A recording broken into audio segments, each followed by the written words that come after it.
उषाताई स्वप्नामध्येच आज दचकून उठल्या. त्यांना खूप वाईट स्वप्न पडले होते.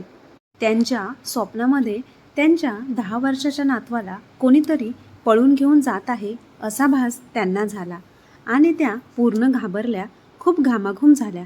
म्हणून त्या सकाळी पहाटे 5लाच उठून आवरून आपल्या घराच्या बाहेर असलेल्या लाकडी गेटला टेकून उभ्या होत्या. त्यांच्या डोळ्यात अस्वस्थतेची झळाळी होती. त्या सतत रस्त्याकडे डोळे लावून पाहत होत्या. डोळ्यात वेदना दाटलेल्या होत्या. हातात मात्र 2 चॉकलेट होती. त्या अतिशय आतुरतेने कोणाची तरी वाट पाहत होत्या. तेवढ्यात समोरून एक रिक्षा येताना दिसली. उषाताई उत्साहाने गेटचा आधार घेऊन पुढे सरसावल्या, पण तोपर्यंत रिक्षा वेगाने पुढे निघून गेली. त्या बिचाऱ्या निराश मनाने पुन्हा गेटला टेकून उभ्या राहिल्या. अचानक त्यांच्या वृद्ध डोळ्यात चमक आली. चेहऱ्यावर हसू पसरलं. त्या आपल्या गुडघ्याचं दुखणं विसरून रिक्षाच्या दिशेने धावल्या. आजी आजी रिक्षात बसलेल्या मुलांनी आनंदाने हाक मारली. तो आवाज ऐकताच उषाताईंचा चेहरा आनंदाने उजळला. अरे माझ्या बाळांनो, आले आले, थांबा, त्या उत्साहाने म्हणाल्या. रिक्षामधील दोघांनाही त्यांनी गळ्याशी कवटाळले. मायेच्या वात्सल्याचा झरा पुन्हा एकदा वाहू लागला. ही दोघं त्यांचे नातू आणि नात होती. त्यांची आजी त्यांना भेटण्यासाठी धडपड करत होती. उषाताईंनी दोघांच्या कपाळाचे चुंबन घेतले, त्यांच्या डोक्यावरून हात फिरवला आणि पुन्हा त्यांना मिठी मारली. 4-5 वेळा हे केल्याशिवाय त्यांच्या मायेने भरलेल्या मनाला समाधानच वाटत नव्हतं. या सगळ्याचा एक नेहमीचा साक्षीदार होता तो रिक्षावाला. आजीचं नातवंडावरचं प्रेम आणि मुलांचं आजीविषयीचं प्रेम पाहून तो सुखावला होता. हे दृश्य पाहताना त्याच्याही डोळ्यात पाणी यायचं. रोज शाळा सुटली की तो याच रस्त्यावरून रिक्षा न्यायचा आणि उषाताईंना त्यांचा हा अनमोल क्षण गमवायचा नव्हता. एके दिवशी नातवंडांच्या डोक्यावरून हात फिरवत असताना उषाताईंचे लक्ष त्या रिक्षावाल्याकडे गेले. तो खूप कौतुकाने त्यांच्याकडे पाहत होता. तेव्हा उषाताईंनी विचारलं, अरे तू तर कधी तुझं नाव सांगितलंच नाहीस. माझं नाव विश्वास आहे, तो हसत म्हणाला. विश्वास हे नाव ऐकताच उषाताई चकित झाल्या. त्यांच्या डोळ्यातून अश्रू आले आणि त्या हलक्या आवाजात म्हणाल्या, अरे हे तर या 2 मुलांच्या बाबांचे नाव होते. त्यांचा खूप मोठा रुबाब होता, पण आता कुठे आहेत ते? सोडून गेले मला अनंत यात्रेला. तेव्हा त्यांचा कंठ दाटून आला. काकू, आता मी निघतो, मुलांना सोडायचं आहे. रिक्षावाला विश्वास म्हणाला, हो बाळा, कदाचित गेल्या जन्मी काहीतरी चांगलं केलं असेल म्हणूनच तू मला भेटलास. एवढी काळजी घेतोस माझी. उषाताईंनी त्याच्या डोक्यावर प्रेमाने भरलेला हात ठेवला आणि त्याला भरभरून आशीर्वाद दिला. विश्वासने भरल्या डोळ्याने हलकंसं स्मित हास्य केलं. उषाताईंच्या डोळ्यातलं पाणी आता गालावर ओघळू लागलं होतं. त्यांनी पदराने डोळे पुसले आणि समाधानी मनाने घराच्या आत निघून गेल्या. ज्या दिवशी मुलांच्या शाळेला सुट्टी असायची त्या दिवशी उषाताईंचा प्रत्येक क्षण ओझ्यासारखा होता. कधीकधी त्यांना त्या तासनतास गेटला टेकून उभ्या राहत आणि रिक्षा आली की नाही त्यांना कळून चुकत जात. आज शाळेला सुट्टी आहे. रिक्षावाला विश्वास नेहमीच हाच विचार करत असे. काय माहीत बिचाऱ्या काकूंच्या आयुष्यात कोणती वादळ आली असतील ज्यामुळे त्या या परिस्थितीत येऊन उभ्या आहेत. आता उन्हाळ्याच्या सुट्ट्या सुरू झाल्या. विश्वासच्या मनात विचार आला, काकूंना सांगायला हवं की आता मुलांची शाळा बंद आहे. त्या उगाचच तासनतास गेटपाशी उभ्या राहतील. तो त्यांना सांगायला आला. त्या दिवशी विश्वासला खूप गडबड होती आणि उषाताईंकडे मात्र भरपूर वेळ होता स्वतःचं दुःख सांगण्यासाठी. उषाताईंनी त्याला बोलावलं. तो त्यांच्या घरात गेला. घराच्या छोट्याशा अंगणात लाकडी खुर्चीवर बसला. जवळच तांब्यात पाणी भरलेलं होतं आणि 2-4 धार्मिक पुस्तकं ठेवली होती. त्या एकटेपणात तीच त्यांची सोबत होती. काही दिवस मुलांना भेटू शकणार नाही हा विचार करून उषाताई खूप निराश झाल्या होत्या. पण विश्वासजवळ दुसऱ्या खुर्चीवर बसल्या आणि त्याने विचारपूस करायला सुरुवात केली. बोलता बोलता जुन्या आठवणी उलगडू लागल्या. कधी काळी मी या घरात सून म्हणून आले होते, मग आई झाले आणि आता आजी. त्या ओलसर स्वरात पुढे म्हणाल्या, एकेकाळी या संपन्न घराचा मी जीव होते, पण नवऱ्याच्या मृत्यूनंतर सगळं हातातून निसटून गेलं. मान सन्मान, संपत्ती आणि सोबत आठवणी. त्यांच्या डोळ्यातून अश्रू वाहू लागले. विश्वासने त्यांना समजावत म्हटलं, काकू काळजी करू नका. नशीब कोणाला कधी कोणता रंग दाखवेल हे सांगता येत नाही. उषाताईंनी हसून दुःख लपवलं. बोलायला सोपं आहे बाळा. त्या म्हणाल्या, माझा मुलगा खूपच संस्कारी आणि आज्ञाकारी होता. मी नेहमी म्हणायचे, असा मुलगा तर नशिबवानांनाच मिळतो. त्याच्यासाठी शिकलेली, सुसंस्कृत आणि चांगल्या घरातील मोनिका सून म्हणून आणली. मला वाटलं माझं नशीब उजाळलं. शेजारच्या लोकांना तिला पाहून खूप हेवा वाटायचा. मी अभिमानाने म्हणायची, माझी सून म्हणजे सोनं आहे. एवढी सुंदर आणि शिकलेली, पूर्ण गल्लीमध्ये कोणाकडे अशी सून नाही. मी तिच्यावर मनापासून प्रेम केलं. लग्नानंतर मुलालाही प्रमोशन मिळालं. मुलाला चांगला पगार मिळू लागला आणि त्याने एका प्रतिष्ठित सोसायटीत स्वतःचा फ्लॅट खरेदी केला. मीही आनंदाने मुलगा आणि सुनेसोबत राहायला गेले. काही दिवस सगळं सुरळीत चाललं, पण अचानक परिस्थिती बदलली. चंद्रासारखा उजळ चेहरा असलेली सून कधी ज्वालामुखी झाली हे मला कळलंच नाही. मुलगाही छोट्या छोट्या गोष्टींवरून चिडचिड करू लागला. पण आजवर मला समजलं नाही माझी चूक नक्की काय होती. घरातील मोठी व्यक्ती म्हणून मला एवढंच वाटायचं की मी माझ्या अनुभवातून माझी मुलं काहीतरी शिकावी. पण त्यांना माझं कोणत्याही गोष्टीत बोलणं मान्य नव्हतं. त्यांना फक्त एवढंच होतं की मी गप्प राहावं, फक्त 2 वेळचं जेवावं, पण कोणत्याही बाबतीत माझा सल्ला द्यायचा नाही. मोनिका नेहमी बाहेर पार्टी करायला जात होती. एक दिवस तर हद्दच झाली. रात्रीचे 12 वाजून गेले होते तरी ती अजून परत आली नव्हती. अजय बाल्कनीत उभा राहून तिची वाट पाहत होता. त्याच्या चेहऱ्यावर स्पष्ट तणाव दिसत होता. तेवढ्यात स्कूटीचा हॉर्न ऐकू आला. गेट बाहेर मोनिकाला पाहून आम्हा मायलेकाचा जीव भांड्यात पडला. मोनिका घरात आली तेव्हा मला राहवलं नाही. मी तिला म्हणाले, एवढ्या रात्री बाहेर राहणं योग्य नाही. सुसंस्कारित घरच्या सुनांना असं शोभत नाही. शिवाय बाहेरची परिस्थितीही तू जाणतेस. मी एवढंच म्हणाले होते आणि मोनिकाने मोठा तमाशा केला. तिने मला इतकं सुनावलं जे शब्दांनी सांगता येणार नाही. रागाने ती सरळ खोलीत निघून गेली आणि अजय, तो तिला समजावण्याच्या ऐवजी माझ्यावरच ओरडत होता. मला हे समजलं नाही मी नक्की कुठे चूक केली होती. सून म्हणजे घराची इज्जतच असते, नाही का? तिला रात्री अपरात्री रस्त्यावर कसं भटकू द्यायचं? शेवटी एका महिलेला स्वतःच्या सुरक्षितेबद्दल स्वतःच विचार करायला हवा, हे खरंच. त्या रात्री त्या दोघांनी जेवण केलं नाही. कितीतरी दिवस ते दोघेही माझ्या या वागण्यामुळे नाराज राहिले. अजय कायम मोनिकाच्या बाजूनेच बोलायचा, पण तो कधी विचार करत नव्हता की कोणती आई आपल्या मुलांबद्दल वाईट विचार करेल. सुनेच्या आणि मुलाच्या या वागण्यामुळे मी कंटाळून गेले होते. म्हणून वेळ घालवण्यासाठी मी घरच्या घरी लोणचं बनवायला लागले. त्यातून 4 पैसेही मिळत होते. पण सुनबाईला ते मान्य नव्हतं. ती नेहमी ओरडायची, आई, सगळ्या घरात लोणच्याचा वास पसरतो. दिवसभर कोण ना कोण लोणचं घ्यायला येत असतं. हे माझं घर आहे, तुमचं दुकान नाही. ते बंद करा. मोनिकाला माझं काम आवडत नसल्यामुळे अजयनेही मला लोणचं बनवू दिलं नाही. हळूहळू वेळ निघून गेला. मोनिकाला 2 जुळी मुलं झाली, एक मुलगा आणि एक मुलगी. आजी झाल्यावर मी खूप आनंदी झाले. मला जगण्यासाठी एक नवीन कारण मिळालं. पण मोनिका मला नातवंडांजवळ फिरकूही देत नव्हती. मी त्यांना प्रेमाने उचललं, त्यांच्याशी खेळले तर तिच्या चेहऱ्यावर राग स्पष्ट दिसायचा. पण जसजसं नातवंड मोठी होत गेली तसं तसं त्यांचं माझ्यावरचं प्रेम वाढत गेलं. माझी दोन्ही नातवंड माझ्यावर जीव लावू लागली. दिवसभर माझ्या मागे आजी आजी करत राहायचे. पण सुनबाईला हे आवडायचं नाही. एके दिवशी तिने अजयसमोर मोठा वाद घातला. तुमच्या आईमुळं मुलं बिघडत आहेत. मोठा मुलगा मला उलट उत्तर देतो आणि छोटी अभ्यासाकडे लक्ष देत नाही. आईमुळेच हे सगळं होतं. हे ऐकताच अजय माझ्यावर भडकला. आता तर सुनबाई रोज कोणत्या ना कोणत्या कारणावरून माझा अपमान करू लागली आणि अजय शांत राहायचा. तरीही मी कसं तरी सहन करत होते. एके दिवशी मी बाथरूममध्ये पाय घसरून पडले. त्यामुळे काही दिवस मी देवळात जाऊ शकले नाही. पण ही गोष्ट सुनबाईला सहन झाली नाही. तिला फोनवर बोलताना ऐकलं की सासूबाई दिवसभर फक्त घरात बसून असते. आधी निदान देवळात तरी जात होती. तेव्हा तरी मला थोडा आराम मिळायचा.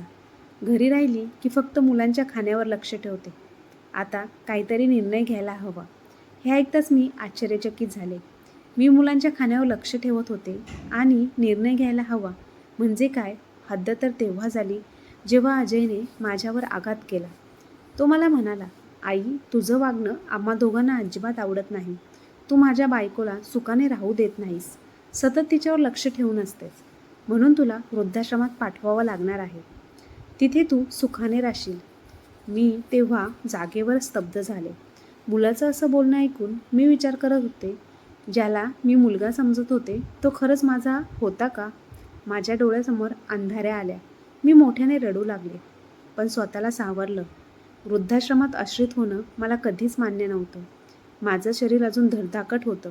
मी पिशवीत कपडे भरले आणि जड मनाने, भरलेल्या डोळ्यांनी माझ्या जुन्या घरात परत आले. हो, मी एकटी राहते, पण आत्मसन्मान आणि स्वाभिमानाने जगते. फक्त माझा जीव मात्र नातवंडांमध्ये अडकला आहे. त्यांची त्यांची व्याकुळ नजर मला अजूनही आठवते. त्या दिवशी मी घर सोडलं त्यानंतर कित्येक महिने मी नातवंडांच्या आठवणीत तडफडत होते. 2 वर्षे उलटून गेली. उषाताईंचा कंठ दाटून आला. विश्वास बाळा, आता एकटं राहायची सवय झाली आहे, पण उतारवयात आजारी पडले तर कोण पाहणार हा विचार येतोच ना. त्यामुळे रोज सकाळी व्यायाम करते. शेजारच्या बायका येतात, गप्पा मारतात, मला समजावत राहतात. मोहाचा त्याग कर, भक्तीचा आधार घे, हेच तुला भावसागर पार करून नेईल. काही वेळ पुस्तकांच्या सहवासात रमत असते. संध्याकाळचा वेळ शेजारच्या बायकांबरोबर गप्पा मारण्यात जातो, पण दुपार मात्र मुलांची वाट पाहण्यात निघून जाते. बोलता बोलता अचानक त्या उठल्या आणि विश्वासला म्हणाल्या, तू थांब, मी आत्ताच येते. थोड्याच वेळात त्या 2 ताटांमध्ये लोणच्याबरोबर गरम चपात्या घेऊन आल्या. प्रेमळ हसत म्हणाल्या, विश्वास बाळा, जेवणाची वेळ झाली आहे. तुला पण भूक लागली असेल. आणि तसंही कित्येक दिवस झाले कोणाबरोबर शांत जेवले नाही. उषाताईंच्या डोळ्यातला ममत्वाचा ओलावा पाहून विश्वास नाही म्हणू शकला नाही. तो प्रेमाने त्यांच्यासमोर बसला. पहिला घास घेताच त्यांच्या तोंडून सहज निघून गेलं, काकू, लोणचं तर अप्रतिम झाले. उषाताई हलकंसं हसल्या. माझ्याच हातचं आहे ना. आता एकट्याच जीव रोज भाजी बनवत बसणं अवघड जातं, म्हणून मी लोणच्याबरोबरच जेवते. बाकीच्या बायकाही माझ्याकडून लोणचं करून घेतात. थोडे पैसे मिळतात, त्यावर संसार निभावते. विश्वासचं मन भरून आलं होतं. एवढ्या दिवसांनी आईच्या प्रेमाने भरलेला घास त्याच्या तोंडात पडला होता. तो गहिवरून गेला. जेवण झाल्यावर तो निघू लागला, तेव्हा उषाताई पटकन आत गेल्या आणि लोणच्याचा डब्बा भरून बाहेर आल्या. हे घे बाळा, तुला खूप आवडलं ना, मग थोडं घेऊन जा, माझ्या मनाला बरं वाटेल. त्या क्षणी विश्वासच्या डोळ्यात पाणी आलं. त्याला आईवडील नव्हते, पण त्या क्षणी उषाताईंच्या मायेने त्याच्या आयुष्यातल्या रिकाम्या जागा भरून गेल्या होत्या. काही दिवस उलटून गेले. एक दिवस सकाळीच विश्वासला वाटलं, आज काकूंना भेटायला हवं. तो तात्काळ तयार होऊन उषाताईंच्या घरी पोचला. त्या अंगणात बसल्या होत्या. विश्वासला पाहून त्यांना आनंद झाला, पण पुढच्या क्षणी त्यांच्या चेहऱ्यावर उदासीन छटा उमटली. त्या हळुवार स्वरात म्हणाल्या, विश्वास, मुलांना किती दिवस सुट्टी आहे? त्यांच्या वाट्याकडे डोळे लागलेत माझे. विश्वास हतबल झाला. काकू, आता मी काय सांगू? त्यांच्या आईवडिलांनी त्यांना हॉस्टेलला पाठवले. आता ते तिथेच राहून पुढचं शिक्षण घेणार. काय? उषाताई दचकल्या. क्षणभर त्यांचा श्वास थांबल्यासारखा वाटला. माझ्या नातवांना माझ्यापासून दूर केलं त्या दोघांनी. हे बरोबर केलं नाही. त्यांच्या गोड चेहऱ्यांनीच मी तर उरलेले दिवस जगत होते. आता सांग विश्वास, मी कशी जगू? त्या कोसळल्या, मोठमोठ्याने रडू लागल्या. विश्वासच्या हृदयाला चिरा पडल्या. तो त्यांच्या शेजारी बसला आणि त्यांचे थरथरते हात हातात घेत म्हणाला, काकू, तुम्ही रडू नका. मुलं कायमची दूर गेलेली नाहीत. दर आठवड्याला सुट्टीला येतात. मी त्यांना स्वतः इथे आणेन, तुम्हाला भेटायला घेऊन येईन, हे वचन आहे माझं. त्यामुळे उषाताई काहीशा सावरल्या, पण तरीही डोळ्यात हुरहुर कायम होती. तेव्हा विश्वासला एक गोष्ट आठवली. तो हसत म्हणाला, काकू, मी तुम्हाला काही विचारायचं विसरलो. तुम्ही दिलेलं लोणचं सगळ्यांना एवढं आवडलं की सांगू शकत नाही. माझ्या बायकोला, मुलांना तर आवडलंच, पण त्या दिवशी घरी पाहुणे आले होते. ते तर चक्क तुमच्या लोणच्याच्या चवीने भारावून गेले. उषाताई चकित झाल्या. खरंच एवढं आवडलं? विश्वास म्हणाला, हो, आणि त्या पाहुण्यांना लोणच्याचा खूप मोठा कारखाना आहे आणि त्यांनी खास माझ्याकडे सांगितले त्यांना तुम्हाला भेटायचं आहे. उषाताई आश्चर्यचकित झाल्या. त्यांच्या डोळ्यात पुन्हा एक आशेचा किरण चमकला. संध्याकाळ झाली. त्याचा एक मोठा आवाज आला आणि उषाताईंसमोर एक आलिशान गाडी येऊन थांबली. त्या नेहमीप्रमाणे गेट बाहेर खुर्चीत बसल्या होत्या. गाडीच्या दरवाजातून विश्वास उतरला आणि त्याच्यासोबत एक उमदा तरुणही खाली आला. विश्वासने हसतच ओळख करून दिली, काकू, हे त्या लोणच्याच्या कारखान्याचे मालक आहेत. खास तुम्हाला भेटायला आलेत. तो तरुण पुढे आला आणि मोठ्या श्रद्धेने उषाताईंच्या पाया पडला. त्यांच्या डोळ्यात अतिशय आदर होता. तो हात जोडून म्हणाला, त्या दिवशी मी तुमच्या हातचं लोणचं खाल्लं आणि खरं सांगू का, या अगोदर कितीतरी चवी मी चाखल्या, पण तुमच्या लोणच्यासारखा स्वाद आजवर कुठेही मिळाला नाही. म्हणूनच मी एक प्रस्ताव घेऊन आलो आहे. तुम्हाला आमच्यासोबत काम करायला आवडेल का? उषाताई थोड्या आश्चर्यचकित झाल्या. त्यांच्या चेहऱ्यावर हलकंसं स्मित हास्य उमटलं. अहो, हे तुम्ही काय बोलताय? त्या हसत म्हणाल्या, माझ्या या म्हाताऱ्या शरीरात एवढं धाडस कुठे आहे? आता घर बसल्या दिवस जातात. काम करणं शक्य तरी आहे का? तो तरुण प्रेमाने म्हणाला, काकू, तुम्हाला फक्त तुमचा अमूल्य अनुभव द्यायचा आहे. तुमच्या हाताला असलेली जादू हाच आमच्या कारखान्याचा खरा ठेवा आहे. तुमच्यावर कोणताही ताण येणार नाही. फक्त तुम्ही प्रोडक्शन इन्चार्ज म्हणून आम्हाला मार्गदर्शन करा. बाकीची जबाबदारी आमची. उषाताई अजूनही साशंक होत्या. पण या वयात बाहेर पडून रोज कारखान्यात जाणं शक्य आहे का? गुडघेही आता फार साथ देत नाही. तेव्हा तर तरुण हळूवार त्यांच्यासमोर बसला आणि ठाम स्वरात म्हणाला, काकू, मी तुम्हाला शब्द देतो. तुम्हाला कोणताही त्रास होऊ देणार नाही. रोज तुम्हाला गाडी घ्यायला येईन आणि तुम्ही फक्त तुमच्या अनुभवाच्या आधारावर लोणचं बनवणाऱ्या टीमला मार्गदर्शन करायचं. बाकी काहीही करायचं नाही.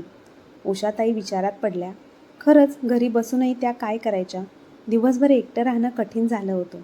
विश्वासने त्यांच्या खांद्यावर हात ठेवला. काकू, तुम्ही निश्चिंत राहा. सगळं सुरळीत होईल. फक्त तुम्ही होकार द्या. उषाताई क्षणभर गप्प बसल्या आणि मग त्यांनी प्रेमाने हसत डोक्यावर पदर घेतला. बरं, पाहूया कसं जमतं ते. दुसऱ्या दिवशी एक गाडी त्यांना घ्यायला आली. पहिल्यांदाच त्या इतक्या दिवसांनी घराबाहेर पडत होत्या. कारखान्यात आल्या तेव्हा सगळ्यांनी त्यांचं मोठ्या आदराने स्वागत केलं. त्यांच्या सल्ल्याने लोणच्याचा स्वाद अजून खुलू लागला. काही महिन्यातच उषाताईंच्या हातच्या चवीनं संपूर्ण बाजार झपाट्याने वाढू लागला. कारखान्याच्या मालकानं त्यांच्या लोणच्याला उषा हे नाव दिलं. त्यांच्या फोटोचं खास ब्रँड तयार केला. मोठमोठ्या शहरामध्ये त्यांच्या लोणच्याच्या जाहिराती झळकू लागल्या. उषाताई आता फक्त एक सामान्य गृहिणी नव्हत्या, तर त्या आत्मनिर्भर झाल्या होत्या. लोक त्यांच्याकडे आदराने पाहू लागले.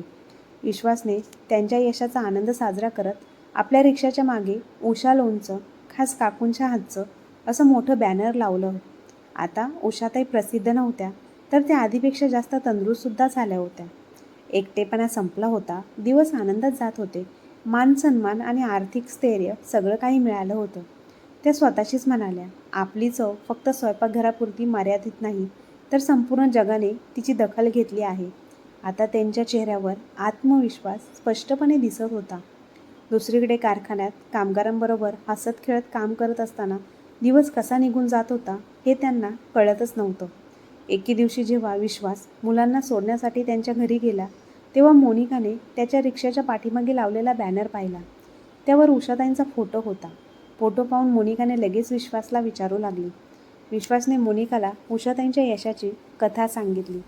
कशाप्रमाणे त्या लोणच्याच्या कारखान्यात काम करत आहे आणि आज त्या कारखान्यात मोठ्या पदावर बसलेल्या आहेत. हे ऐकून मोनिकाच्या पायाखालची जमीन सरकली. पाठीमागे उभा असलेला अजय पण सगळं ऐकत होता. त्याला पाहून मोनिका म्हणाली, ऐकलं का तुम्ही?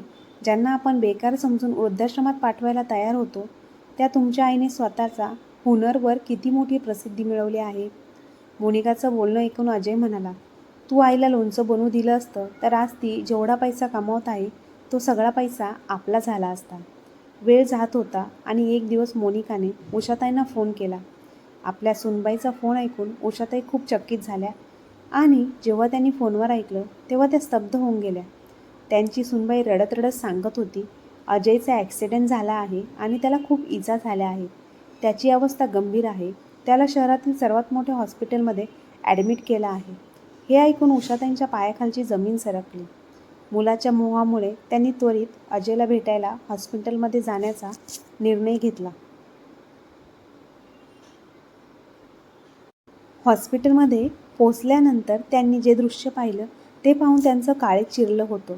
त्यांचा मुलगा अजय हॉस्पिटलच्या बेडवर पडून तडफडत होता आणि मोनिका आपल्या लाचार अवस्थेत चिंतेत बसून त्यांच्याजवळ रडत होती.